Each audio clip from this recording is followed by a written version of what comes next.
Hello, আসসালামু আলাইকুম। স্বাগত জানাচ্ছি কালনা মধুমতি সেতু থেকে।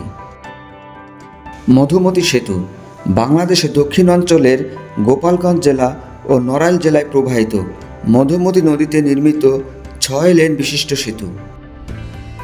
সেতুটি গোপালগঞ্জের কাশিয়ানী উপজেলার সাথে নড়াইলের লোহাগাড়া উপজেলাকে যুক্ত করেছে। সেতুটির কাজ শুরু করা হয় 5 সেপ্টেম্বর 2018 সালে এবং 2022 সালে তা সম্পন্ন করা হয়। এই সেতুটি এশিয়া মহাসড়কের একটি অংশ।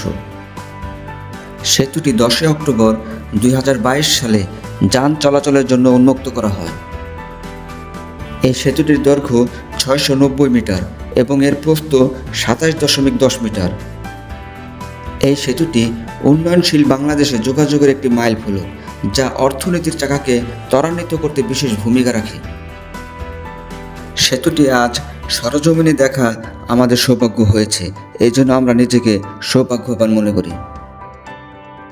মধুমতি নদীর স্বচ্ছ জল আর এই সেতুর নয়নাভিরাম সৌন্দর্য মুগ্ধ করবে আপনাকেও।